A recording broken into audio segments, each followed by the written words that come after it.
Mugabe was on Saturday declared the winner of the July 31 election, giving him his 7th term in office at the age of 89. The election was a hotly contested affair that no one could have predicted an outright win by Mugabe. The morning after the announcement of the results, Zimbabweans woke up to newspaper headlines giving them an idea of how life might be under Mugabe's presidency. It's a reality that many can't imagine. With the experiences of the past 33 years under President Robert Mugabe's rule, Zimbabwe experienced world record inflation, breakdown in health systems, and a total collapse of the economy. Many of them thought that this election was going to herald the dawn of a new era. This man might be enjoying his life in his dreamland, but he will probably struggle to adjust to the reality of life after the announcement of the results of the July 31 election. In the meantime, Zimbabweans will take time to digest what might have happened to their vote.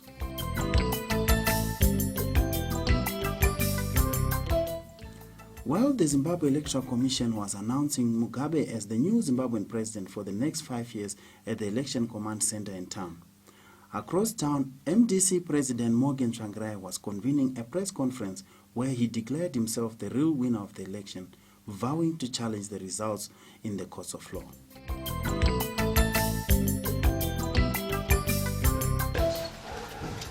The MDC actually won this election. We are going to court to address these issues, and we know we'll go there and present the evidence why we are rejecting these results and why we are rejecting this election.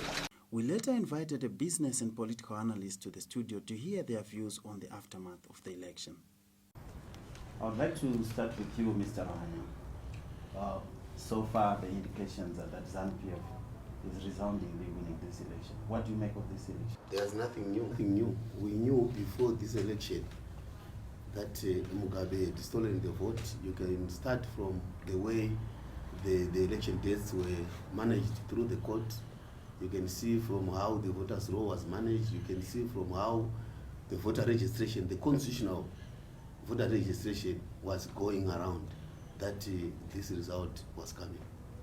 So we're not surprised, but what we know from how the electoral process went through is that this was not an election, it was an electoral authoritarian electoral process. Is there any proof to substantiate some of these claims? Yes, of course, there is. Firstly, the most fundamental board of evidence is how the book of record in terms of who is on the voters' roll, who is not on, was compiled. It was not properly compiled. Secondly, in terms of the law, Section 20 of the Electoral Act says that the voters' roll must be availed not only to the political parties but to the public for inspection before the election, a month before the election is held. That was not done. What was the reasoning behind the violation of the electoral law? Mr. Mugabe, we seem to be heading towards some interesting times here in Zimbabwe. From the business sector, what has been the response so far? Well, it's quite interesting. After this watershed election, you know very well that a lot of factors are coming on board. It's an election which was going to decide the economy of Zimbabwe, knowing very well that this is a country which is living on a borrowed currency, an economy which is planning even to hold on to its external debt. It's an economy where poverty levels are quite very tragicomic.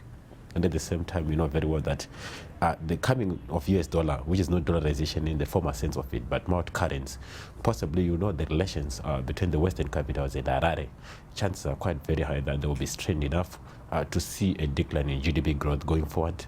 So business, you realize that for you to get an analysis of what the business is saying as far as this election is concerned, it's neither here nor there, knowing very well that some people had been basking in the glory of false hope, knowing very well that a dollarized state of an economy has a tendency of stabilizing the pace of the economic growth.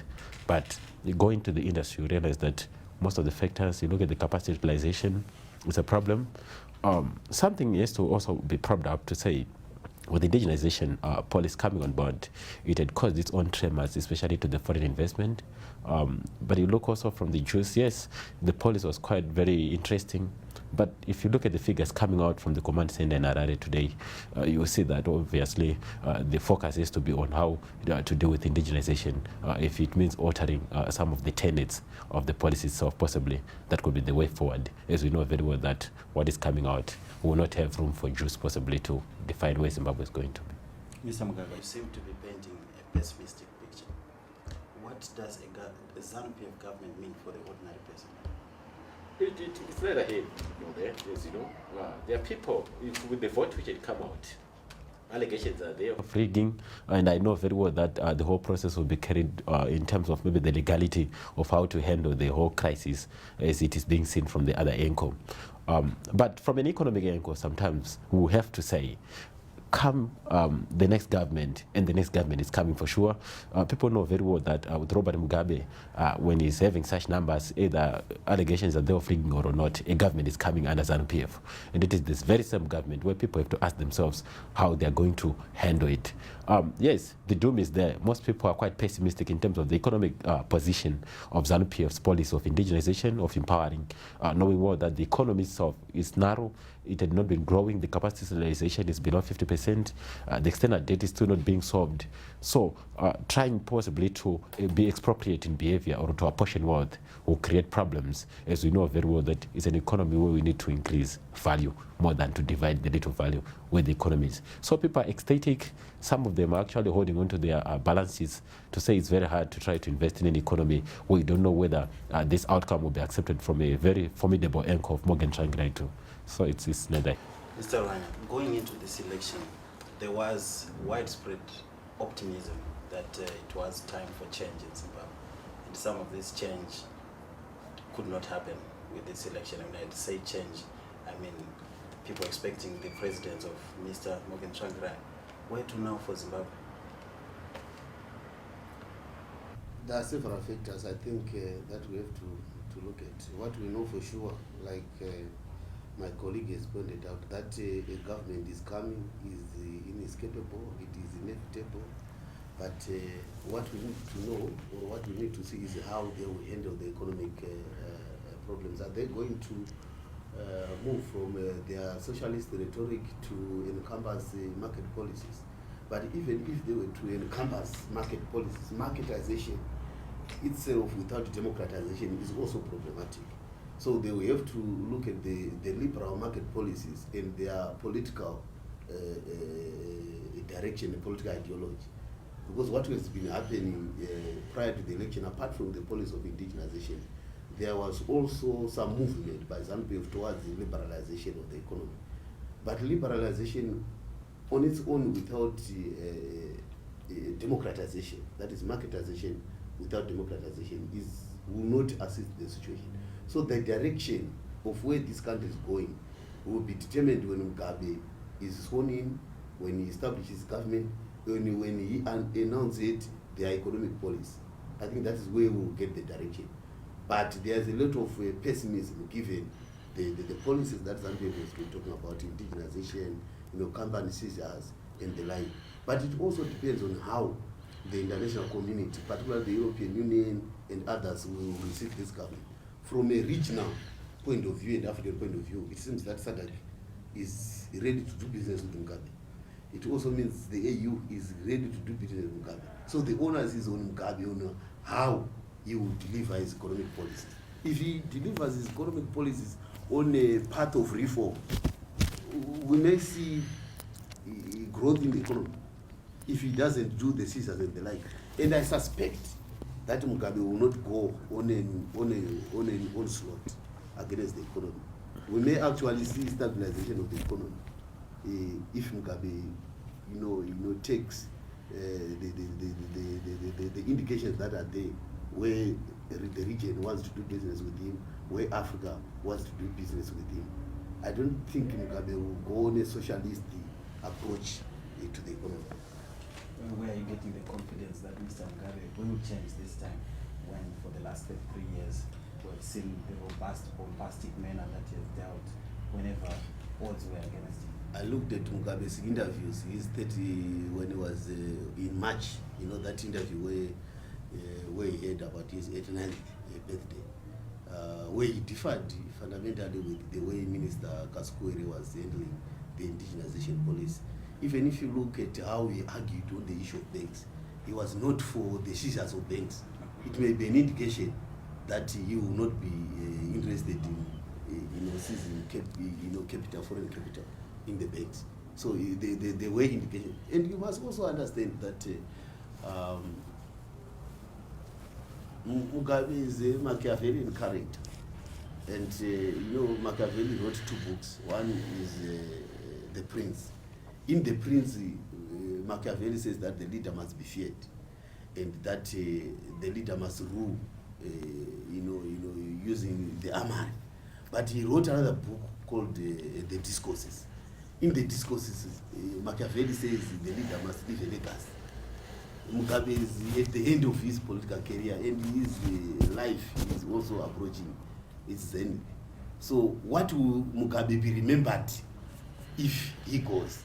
So these are things that we need to look at. I don't think Mugabe would want to be remembered as a monster, as someone who destroyed this country.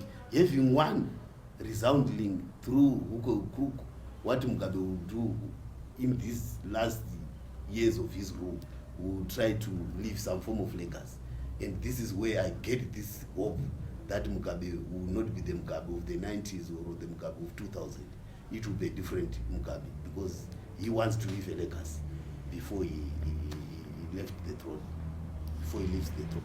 Mr. Mugabe, what is it that ZANU-PF government should focus on to pluck the country out of the quagmire? We have heard stories about the lack of transparency in the diamond industry. We also know the story of the land reform, which has failed to fill our granaries. What is it that they should focus on to really give Zimbabwe a lift? Yes, it's quite a very interesting observation that there's need for focus. You know very well that ZANU-PF is quite very convinced in its own mind that the reason why this resounding victory is more to do with indigenization than anything else. So to try to separate the policy stance itself from how they will move forward will be like maybe employing Judas Iscariot mentality to their handling of the whole system. We know very well that Mugabe will continue pushing the Brussels, London, and Washington-based companies to the edges, as he knows very well that these are companies which have been threatening his stranglehold on power. So what they have to do, and what I suppose Kasukuwere and team will look at, is possibly to be selective in the application of the indigenization law, as their look-east police will not accommodate a hawkish behavior when it comes to dealing with the Eastern-based companies. It's an election which is somehow going to spell naivety in the minds of those possibly who don't have the nation at heart. What do I mean when I say nation at heart? You know very well that with ministers who are alleged to be corrupt, the issues of Obet Mpofu, these are allegations. You have issues of even Governor Gono when he was in office, whom I believe possibly his office should come to an end as soon as possible. There are people who are said to have enriched themselves beyond the understanding of even an economy which is struggling like Zimbabwe. This could be a callous move for Mugabe himself to say, I can't afford to have ministers who are pocketing their lines or enriching themselves at the expense of ordinary citizens. He doesn't have much to lose, knowing very well that age, health, and possibly time for government in terms of the ZANU-PF government, they will not give him any chance. But this is quite an interesting statement if one is to say give chance, because for a 95-year-old, when he leaves office, possibly the chance will be with God maybe to decide. So he is definitely not going to be as tough as he was prior to winning the election. Mind you, he was dealing with Tendai Biti and Morgan Tsvangirai, who were quite a threat to his hold to power. So his language of anti-West, it was also premised on his foes within the government, which he is no longer worrying about. He can have his nights in which he will sleep very well. As you know very well that the rubber stamping issue of government, there's no separation of maybe body politic between the government and the parties. ZANU-PF will remain government and government will remain ZANU-PF. So with the majority in parliament, you know very well that Mugabe will try to be relaxed in terms of how he will implement some of the policies. But at the same time, I don't see dollarization going away. For the next term of ZANU-PF in power, we'll possibly continue using the US dollar. Unemployment will remain very high with exaggeration of figures. Possibly people are putting unemployment at below 80% or above 80. But knowing very well that if you look at the coffers of Zimbabwe government, this is an election which is said to have been funded by two major companies in Zimbabwe, Econet and Delta.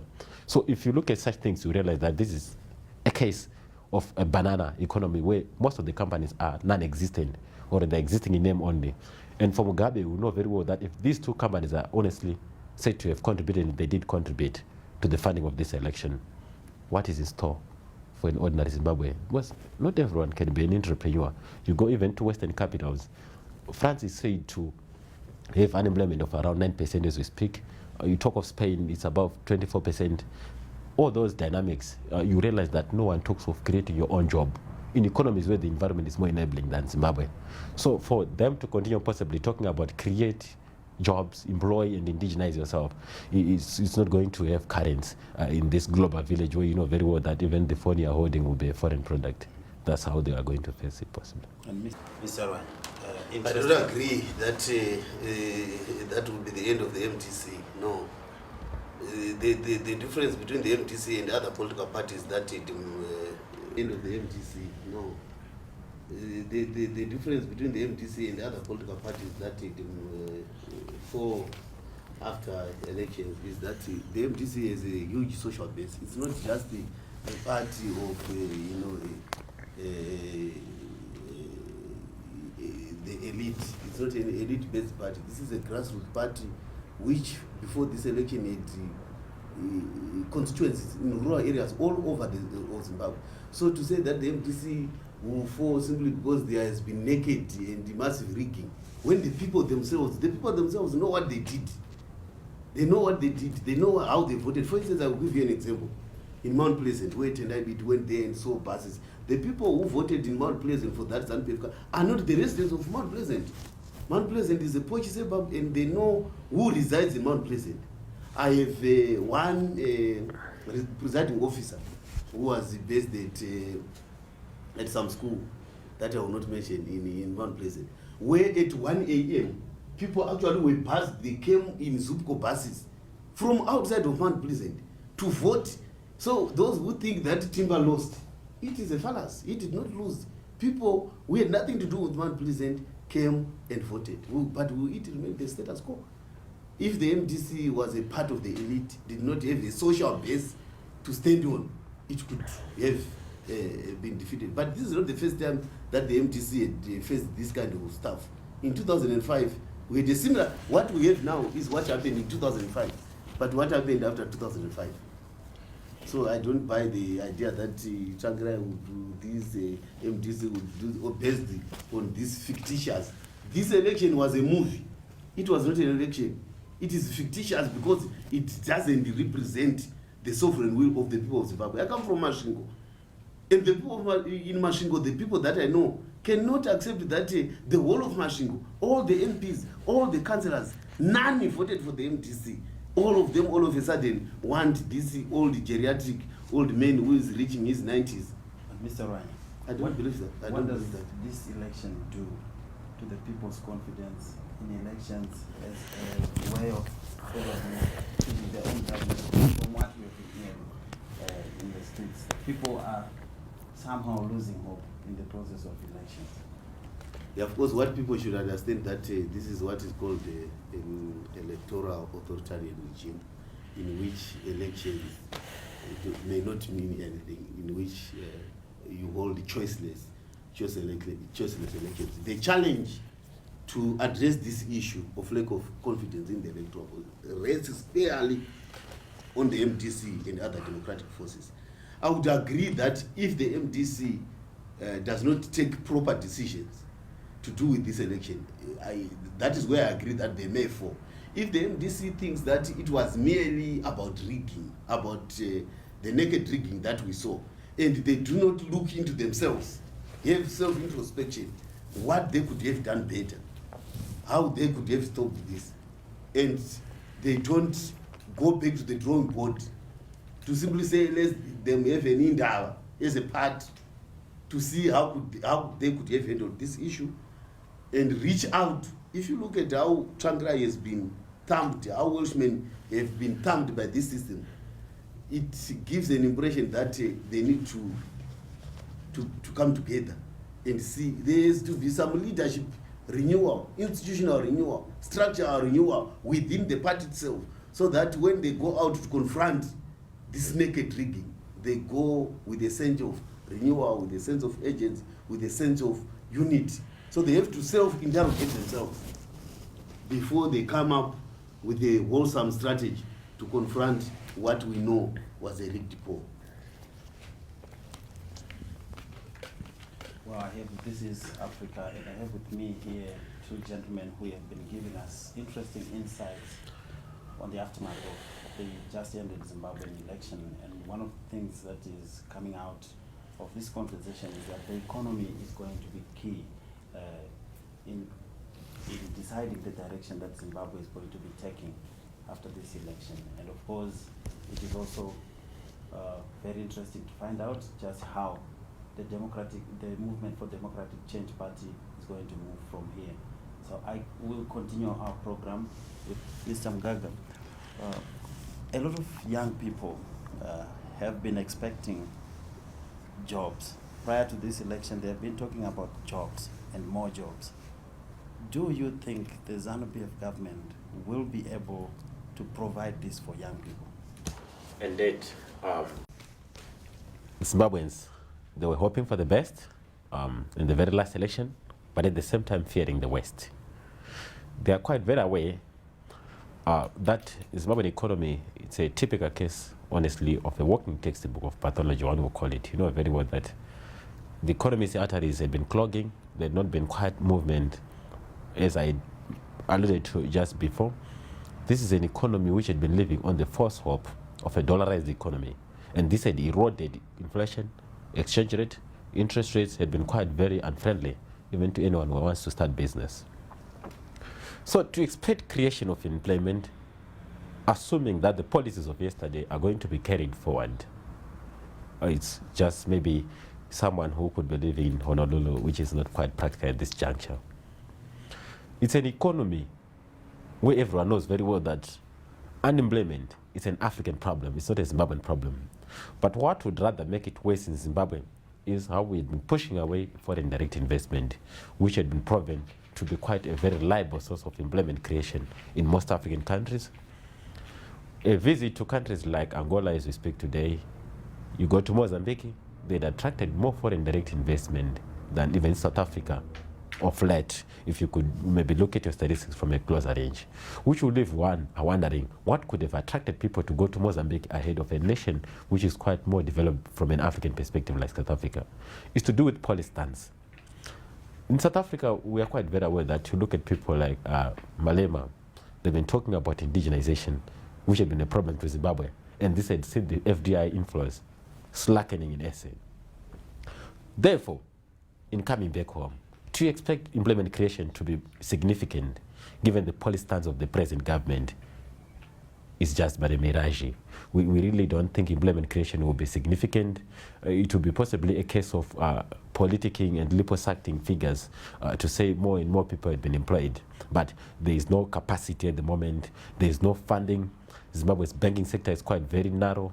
With the 22 banks which are quite active in the Zimbabwean economy as we speak today, you realize that they are just but maybe equal to the size of an average South African bank. So given such a miniature, a weaker banking platform, you realize that the appetite to lend to young people who want to start companies, the appetite to fund investment in companies which have been closing since we turned into the new millennium are quite very slim. So generally, I don't personally see how employment creation will be significant given the policy stance the ZANU-PF is known for. And the political friction which you're expecting possibly in the new government, as we know very well that MDs will be fighting to the last tether, knowing very well that a complete defeat as just had happened and trying to fight for the next 5 years, it will possibly be a tougher exercise also for the MDC party to get a leader of Morgan Tsvangirai's maverick nature who will be able to fight Robert Mugabe. So given that, you realize that for employment creation, it will be quite a very tough exercise for ZANU-PF government. They have to own the taxes, which also means the two major taxpayers, Econet and Delta, as they funded this election. It means ZANU-PF is going to forego the tax revenues from the two companies as they had already contributed through their political contribution in terms of funding. So you can see that in terms of the horizon, it's not that promising for the coming government. What we need is to relax our standoff with the Western capitals. But at the same time, there's nothing sinister about the indigenization, but it has to be done not to control or to disadvantage those who don't believe in a political party. There's been talk of the emergence of a third political force. Do you see that happening? Yes, there are people with such kind of hallucinations. They are allowed to hallucinate. But my own analysis as a student of politics is that I don't see any formations, political formations, solid enough, good enough, with a proper social base to launch a political party.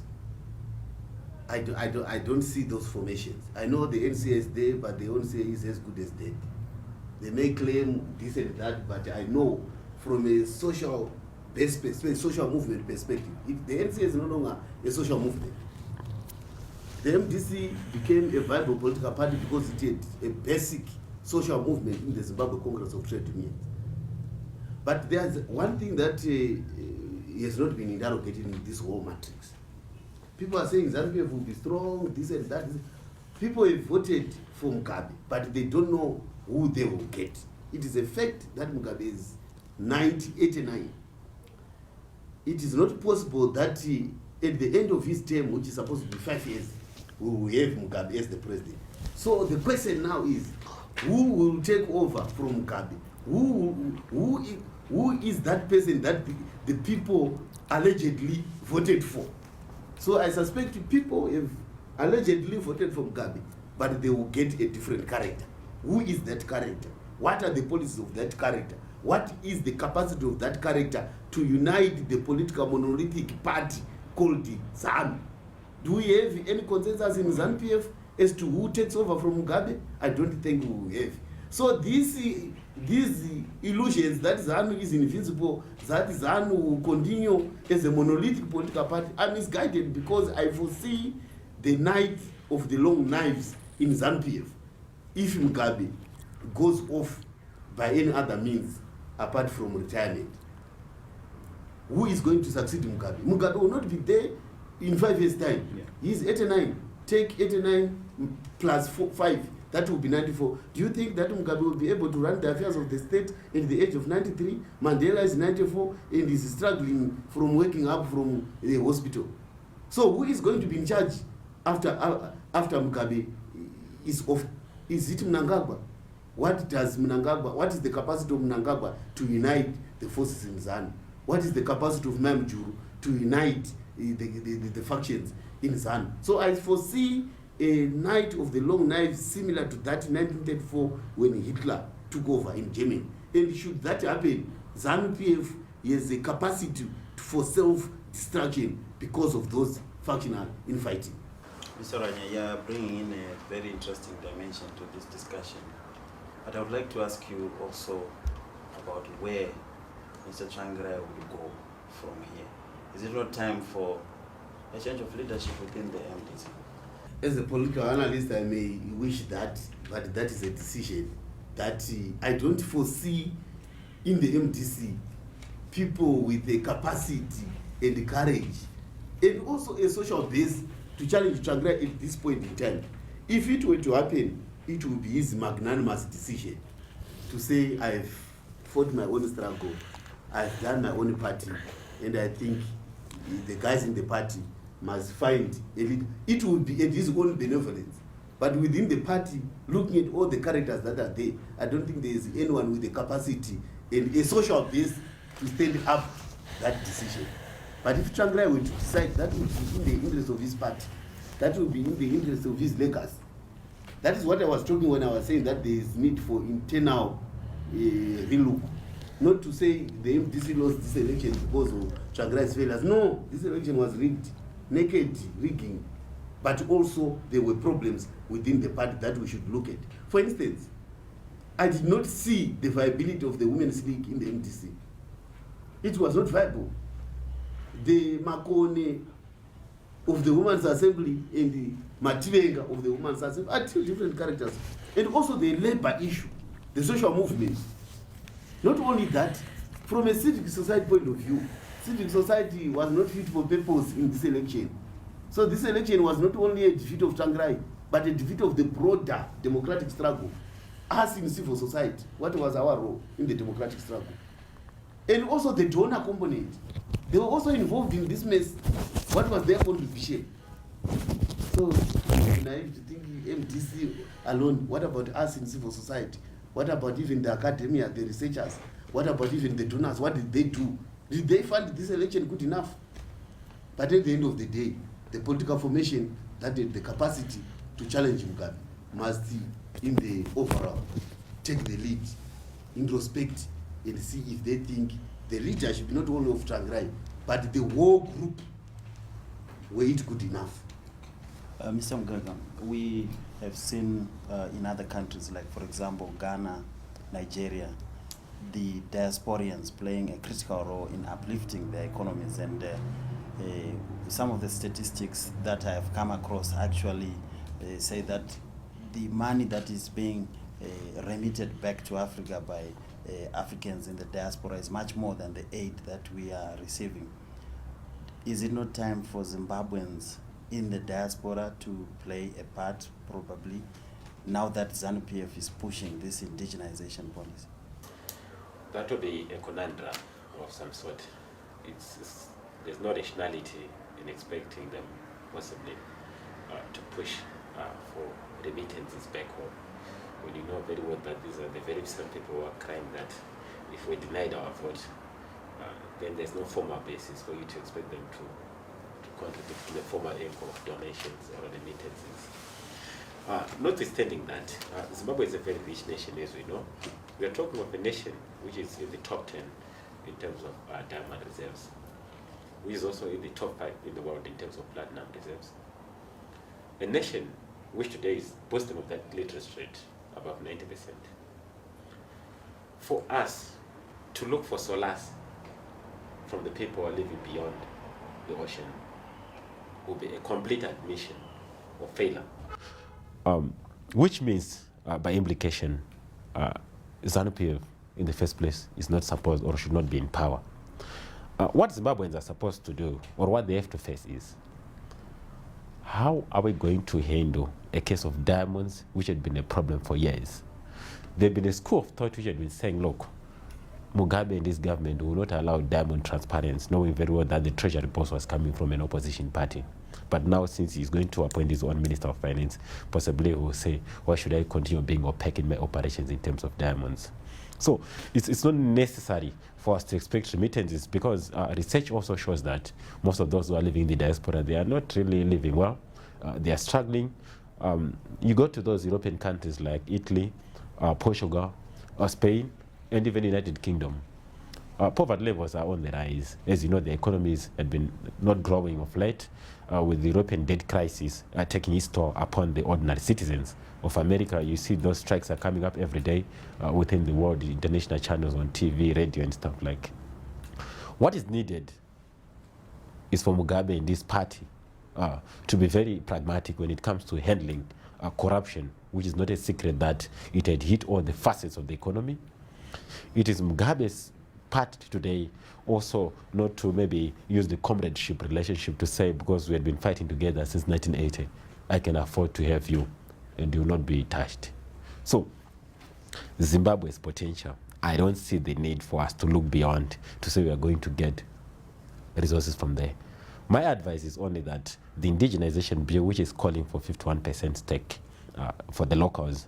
It's not practical at the moment, knowing very well, like what I had alluded to, where the banking sector is very weak, it's rigid, there's no capacity to lend. So for you to take 51% stake from a foreign company, you have to pay for it. But if you are to create a charity economy where you say, I'm going to take 51% because I own it by virtue of it being domiciled in Zimbabwe, that will be the height of insanity in terms of decision making, which I think Mugabe and Pat have to relook at the 51% and say, honestly, this is not going to work in this climate. This has been This Africa. Thank you for joining us. My name is Stanley Kwenda. Until next time, bye-bye. Land in peace.